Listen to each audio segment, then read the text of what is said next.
Hello दोस्तों, स्वागत है आपका मेरे ब्लॉग में, सुभाष चौधरी ब्लॉग्स में। और मैं सुभाष चौधरी देहरादून में रहता हूँ। एक्चुअली मेरा ये यूट्यूब चैनल है जिसमें ऑलमोस्ट अभी 20,000 सब्सक्राइबर हो चुके हैं। मेरे बहुत सारे सब्सक्राइबर हैं, मुझे सिर्फ इसलिए जानते हैं क्योंकि मैं देहरादून में रहता हूँ, और वो इसलिए देखते हैं क्योंकि मैं देहरादून में रहता हूँ। और वो देहरादून के बारे में बहुत क्वेश्चन करते हैं, वो जानना चाहते हैं कि देहरादून में ऐसा है क्या कि वो देहरादून में शिफ्ट हो। कुछ तो पूछते हैं कि हरिद्वार ऋषिकेश में और देहरादून में कंपेयर करते हैं कि कहाँ, कन्फ्यूजन रहता है कि इन तीनों में कहाँ शिफ्ट हो। कुछ ये पूछते हैं कि हम देहरादून शिफ्ट होना चाहते हैं, क्या जॉब करें, क्या बिजनेस करें, हमें शिफ्ट अगर देहरादून में होना है तो किस एरिया में होना है। तो अभी देखो, मेरे पास कोई डायरी नहीं, मैंने कुछ नहीं लिखा हुआ, ये स्क्रिप्टेड नहीं है ना कुछ प्लान है। जो मेरे मन में आएगा मैं बताऊंगा, बेस्ट से बेस्ट बताने की कोशिश करूंगा। ये मेरे इंडिविजुअल थॉट होंगे, और ये ऐसा नहीं है कि बिल्कुल ही करेक्ट हो, सबके अपने अपने होते हैं। और भाई मैं रिक्वेस्ट करूंगा व्यूवर से कि प्लीज़ कमेंट जरूर कर देना जो आपको मिसिंग लगे या कुछ भी आपको करेक्ट करवाना है, ताकि और भी व्यूवर आपके कमेंट पढ़ सकें। ठीक है, जो देहरादून में रह रहे हैं या देहरादून को जानते हैं, तो प्लीज़ इसका और भी पार्ट बन जाएंगे अगर और क्वेश्चन कुछ छूट जाएंगे तो मैं अपने बारे में बता दूं। मैं आया था यहाँ पे 1997 में फर्स्ट टाइम। मेरे फादर जाट रेजिमेंट में थे, आर्टिलरी में थे। तोप हमारी रेजिमेंट थी, तोप थी उसमें, बहुत बड़ी बड़ी तोप थी जो कारगिल युद्ध में भी यूज़ हुई है। हमारी पोस्टिंग आई थी यहाँ पे अनारवाला। अनारवाला को रोबर्स केव पता है सबको, उसके पास ही अनारवाला रहते थे। तो फिर मैं दून वैली पब्लिक स्कूल में भी पढ़ा 1 साल, फिर मैं आर्मी स्कूल में मेरे फादर ने पेपर दिलवाया, फिर मैं आर्मी स्कूल में पहुंच गया फोर्थ फोर्थ क्लास में, फोर्थ फिफ्थ में। फिर तीन तीन साल यहाँ रहे, फिर हम मेरठ चले गए थे क्योंकि हमारी रेजिमेंट चली गई थी कारगिल। तो जब लड़ाई हो गई थी उसके बाद गई थी हमारी रेजिमेंट, एक्चुअली उस टाइम नहीं गई थी। तो हुआ ऐसा, तो हम 3-4 साल तब रहे, मेरे ख्याल से 96 से 97 से 2001 तक। फिर हम मैं वापस एमबीए करने गया, मतलब 2011 में दोबारा से देहरादून। बीच में हम मेरठ आ गए थे, फिर एमबीए किया। फिर बाद में यहाँ पे जॉब की, बहुत जॉब की, अलग अलग कंपनी में जॉब की, बैंक में जॉब की, होम लोन में जॉब की, कार लोन में जॉब की। बहुत मतलब देहरादून को पास से जाना है। तो 2011 से दोबारा से रह रहे हैं हम यहाँ पे। अभी 22 चल रहा है, तो अभी मतलब 11 साल तो दोबारा से रहते रहते हो गए, 4 साल पुराने जोड़ लो। जब तो राजधानी भी नहीं बना था, मतलब राजधानी हमारे सामने ही डिक्लेयर हुआ था। तो अभी लोगों के सामने कंफ्यूजन रहता है कि ऋषिकेश रहे। देखो, मैं बताने की कोशिश करूंगा सबसे बेस्ट बेस्ट पॉइंट यहाँ पे कि ये देहरादून कैसा, ऋषिकेश कैसा है। चलो वेदर की बात कर लेते हैं। वेदर अल्टीमेट है, वेदर तो इंडिया में ही सबसे अल्टीमेट यहाँ पर है। लोग बैंगलोर के वेदर की बात करते हैं, लेकिन बैंगलोर का वेदर इसने फेल कर रखा है। बहुत बैंगलोर में रहते हैं, मैं पूछता रहता हूँ उनसे कि वो कहते हैं नहीं नहीं, यहीं कहीं अच्छा है बैंगलोर से। तो इतनी बारिश होती है, अब जाके शांत हुई है। और पीछे आप मौसम देख रहे हैं, पहाड़ कितना बढ़िया दिख रहा है, सामने लाइटें दिख रही है मसूरी की। हालांकि मसूरी जहाँ पे मेरा घर है यहाँ से बिल्कुल क्लियर नहीं दिखता, उस पहाड़ के पीछे छुपता है। बीच में लैंडोर का हिस्सा दिख रहा है, टीवी टावर दिखता नहीं है यहाँ से। ठंडा मौसम रहता है, कोई गर्मी नहीं पड़ती। किस पार्ट में, जहाँ हम ससधारा रोड पे या फिर राजपुर रोड पे या ओल्ड मसूरी रोड पे, या फिर ये जो दिलाराम से ऊपर वाला पोर्शन हो गया ना, कैनाल रोड, इस तरफ ये अच्छा है। मतलब नॉर्थ देहरादून आप बोल सकते हैं काफ़ी अच्छा है। और as compare to south Dehradun, south Dehradun सस्ता भी है। आप यहाँ पे रेंट पे रहेंगे साउथ देहरादून में, आपको 5,000 रुपये में 2 कमरे मिल जाएंगे। लेकिन यहाँ पे अगर नॉर्थ में रहोगे सिर्फ मौसम की वजह से ही, और यहाँ पे तो आपको यहाँ पे 12-12 हज़ार रुपये में मिलता है। मतलब डुप्लेक्स का जो रेट है वो 12,000 रुपये है। और वरना थ्री बी एच के लोग, मान लो पीछे ही मेरे पास जो अपार्टमेंट है यहाँ पे 3 BHK का 30,000 रुपये इंक्लूडिंग मेंटेनेंस, 2 BHK का 18,000 है, 1 BHK का 12-13-14 हज़ार रुपये है। तो रेंट यहाँ पे बहुत ज़्यादा है, क्योंकि यहाँ पे क्वालिटी ऑफ लाइफ बहुत अच्छी है और एजुकेशन बहुत अच्छी है यहाँ पे 12वीं तक। देखो, एक एक चीज़ मेरी ध्यान से सुनते रहना, एक एक चीज़ बताऊंगा। और कि 12वीं तक यहाँ पे स्टडी बहुत अच्छी है, लेकिन 12वीं के बाद वर्स्ट है। जितनी अच्छी 12वीं तक है उसके बाद उतनी खराब यहाँ की स्टडी है। यहाँ पे कोई ऐसा इंस्टीट्यूट नहीं है जिसमें आप ड्रीम इंस्टीट्यूट हो बच्चों का, जैसे दिल्ली यूनिवर्सिटी हो गया या फिर आईआईटी हो गया, आईएएम हो गया, ऐसा कुछ नहीं है यहाँ पे। यहाँ पे यही है, आईएमएस, डीआईटी और फलाना ढिमकाना, ग्राफी गिरा हो गया, या फिर ये पेट्रोल, इन सब नॉर्मल चीज़ें हैं, ये सब नॉर्मल है, ऐसा कुछ नहीं, एक्सेप्शनल नहीं है। एमबीए यहाँ की कोई ऐसा इंस्टीट्यूट नहीं है कि टॉप प्रीमियम इंस्टीट्यूट हो, टॉप 50 में आता हो, टॉप 100 में आता हो, ऐसा कुछ नहीं है यहाँ पे। मेरे ख्याल से बीटेक का भी कोई ऐसा इंस्टीट्यूट नहीं है। लोकल, जैसे आपके सबके कॉलेजों में गवर्नमेंट लोकल कॉलेज होते हैं, ऐसे यहाँ भी हैं। जैसे यहाँ पे डीएवी है और एक दो और हैं, वही नेतागिरी और वही सब कुछ चलता रहता है। जैसे मेरठ में सीसीएस हो गया। तो कुछ एक्सेप्शनल कॉलेज नहीं है। तो यहाँ पे जो जितने भी समझदार बच्चे होते हैं, अच्छे बच्चे होते हैं, वो सिर्फ 12वीं करके निकल जाते हैं। क्योंकि जब तक वो 12वीं तक तो यहाँ बोर हो जाते हैं देहरादून में, अब उनको नई लाइफ देखनी होती है कि दिल्ली की लाइफ देखते हैं, चलो वो दिल्ली चले जाते हैं या फिर विदेशी चले जाते हैं। यहाँ पे जितने भी घर हैं सब में बुढ़े ही रहते थे अब तक। अब तो फिर भी देहरादून बदल रहा है, बहुत लोग आ रहे हैं यहाँ से, दिल्ली एनसीआर से, बाहर से। अब तो सब देहरादून में पूरा मिक्स हो चुका है। नहीं तो पहले रिटायर्ड सिटी बोला जाता था, यहाँ पे बहुत रिटायर्ड लोग रहते थे। सभी घरों में ज़्यादातर आप 70-80% में देखोगे बुढ़े ही बैठे रहते थे, आराम चिल करते रहते थे सर्दियों की धूप में। और गर्मी में भी यहाँ पे गर्मी नहीं पड़ती, तो उनको मज़ा आता था। कोई मच्छर नहीं है, कोई मक्खी नहीं है, कोई कीड़े मकोड़े नहीं है, कोई इन्फेक्शन नहीं है। इवन यहाँ पे देहरादून में आके लोगों की इन्फेक्शन, जो साइनस की प्रॉब्लम होती है, एलर्जी की, वो भी ठीक हो जाती है। यहाँ पे मलेरिया, डेंगू, ये सारी फालतू की चीज़ें नहीं होती है, बहुत कम होती हैं भी तो वही स्लम इलाकों में या फिर नीचे की तरफ होती है। और यहाँ मच्छर भी कम है। तो हम बोलते हैं अपने भाषा में कि गुंडे यहाँ पे कम है। मक्खी मक्खी और मच्छर को हम गुंडे बोलते हैं, वो जो परेशान करने वाले होते हैं वो कम है। और वैसे भी रियल में भी गुंडे कम है, जो आदमी गुंडे होते हैं चोरी चकारी, वो भी कम है। और बहुत शांति का माहौल है। हम तो यहाँ पे इतने सालों से रह रहे हैं, ऐसा कोई ऐसा कोई लड़ाई नहीं हुई, कोई पंगा नहीं हुआ, कोई जेलसी नहीं है आस पड़ोस में किसी में। सब अपना खुले खुले घर हैं, दूर दूर रहते हैं, खुश रहते हैं। और सब शांत है यहाँ पे। अब तो नाइट लाइफ भी होने लगी है यहाँ पे, बहुत सारे क्लब खुल गए हैं और बहुत चीज़ें यहाँ पे देखने की हैं। मॉल भी खुल गया है। मॉल भी इतना प्यारा है यहाँ का कि आसपास कहीं है ही नहीं। मेरठ में भी ऐसा मॉल नहीं है। और बहुत क्यूट सा। अब तो और भी दो तीन मॉल और खुल जाएंगे। तो भाई यहाँ पे देहरादून में आप अगर आ रहे हैं तो सोच समझ के आना, क्योंकि यहाँ पे ना जिनकी एंट्री होती है, जैसे हमारी एंट्री होती है, क्योंकि मेरे फादर फादर फौज में थे, तो सबकी एंट्री ऐसी होती है। यहाँ पे ऑर्डिनेंस फैक्ट्री है, इतनी बड़ी ऑर्डिनेंस फैक्ट्री है। जब मैं होम लोन में था तब मैं ऑर्डिनेंस फैक्ट्री में जाता था लोन करवाने। तो वहाँ पे ना मैं देखता था काफ़ी लोगों को। तो सब कोई आगरा से है, कोई बुलंदशहर से, कोई मेरठ से है। सब ने रिटायर होकर यहीं बाहर घर बना लिए, जमीन ले रखी है। सब आधे आर्मी वाले हैं यहाँ पे। और यहाँ पे 13 तो केंद्र विद्यालय, सेंट्रल स्कूल, इतने सारे बोर्डिंग स्कूल हैं यहाँ पे। तो सब ना किसी का पर्पस होता है, या तो गवर्नमेंट जॉब से आप ट्रांसफर, गवर्नमेंट जॉब में आ रहे हैं यहाँ पे ट्रांसफर होकर, सर्वे ऑफ इंडिया है, forest research institute, Wadia Himalayan institute, wild life, और मैं तो भूल रहा हूँ इतने सारे हैं, रिमोट सेंसिंग इंस्टीट्यूट है यहाँ पे, और भी इतने सारे यहाँ पे सरकारी विभाग हैं कि जिसके नाम भी नहीं सुने होंगे। तो सब लोग ना उसी से कनेक्टेड हैं, सब उसी से रिटायर हैं।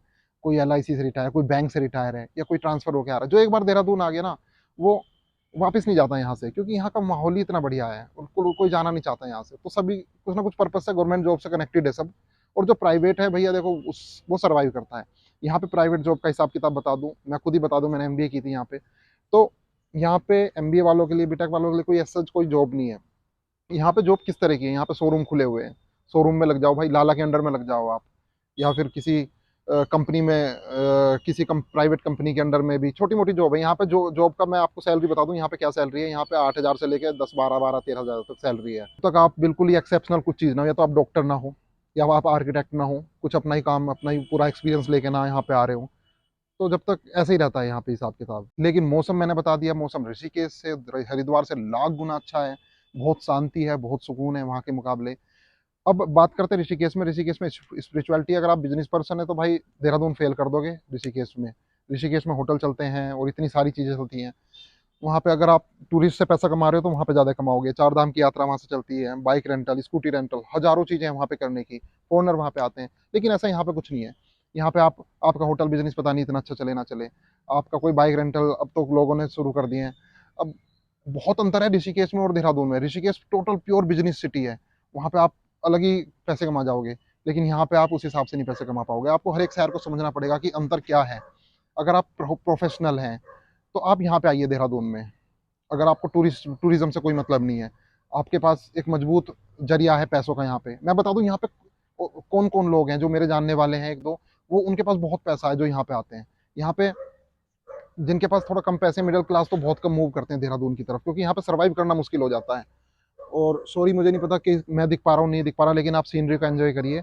अभी वीडियो चल रही है तो इसको कंटिन्यू फ्लो में रहने दीजिए। तो जो मेरे मेरे जानने वाले हैं वो काफ़ी पैसा लेके आते हैं यहाँ पे। कुछ या तो प्रॉपर्टी डीलिंग काम कर रहे हैं या कुछ ऐसा काम कर रहे हैं। उनको पास पैसों की कमी नहीं है, क्योंकि यहाँ पे रेंट भी बहुत ज़्यादा है। यहाँ पे अगर लेबर कॉस्ट भी बहुत ज़्यादा है।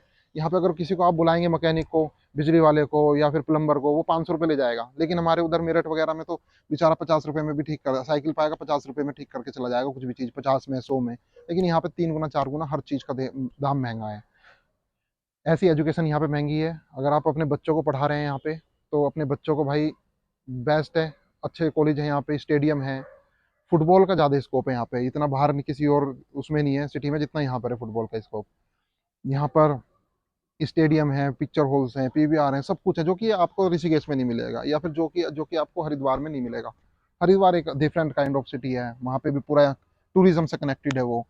और अब देहरादून में आ रहे हैं, किस एरिया में रहे हैं भैया, किस एरिया मैंने बता दिया। शस्त्रधारा रोड होगी IT पार्क से ऊपर की तरफ की। आप गूगल में सर्च कर लेना पैसिफिक गोल्फ एस्टेट, इसके आसपास रहो।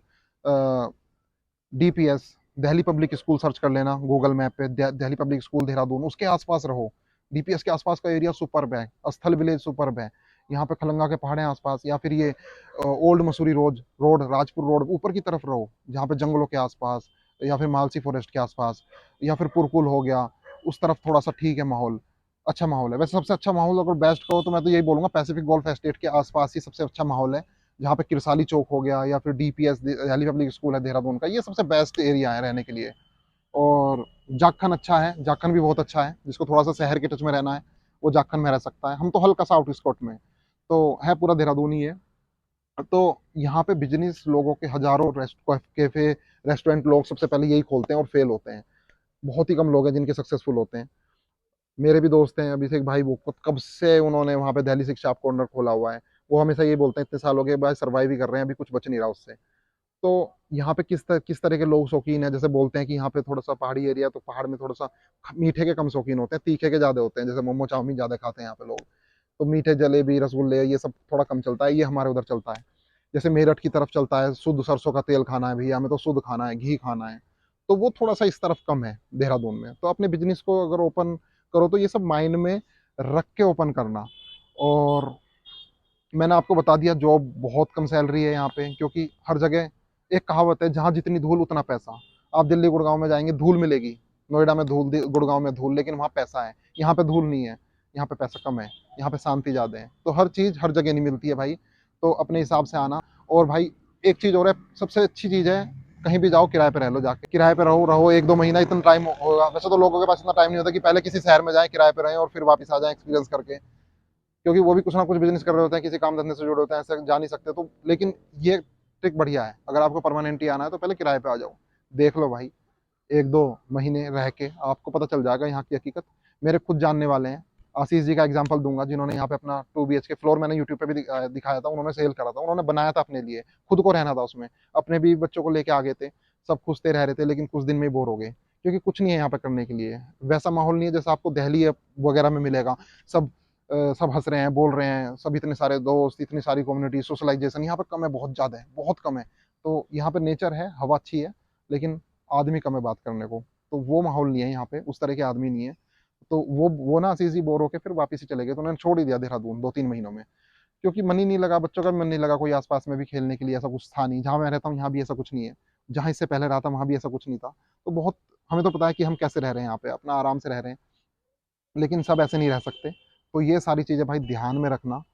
तो फिलहाल तो मुझे यही आ रहा है कि यही सारी चीज़ें मुझे आपको बतानी थी, बोलनी थी। ये देखो कितना अच्छा माहौल हो गया, धीरे धीरे लाइटें जगमगा रही हैं मसूरी की, पहाड़ बिल्कुल डार्क हो चुके हैं। ऐसा ही मौसम सुबह हो जाता है 5 बजे, 4:30-5 बजे, काफ़ी अच्छा लग रहा है।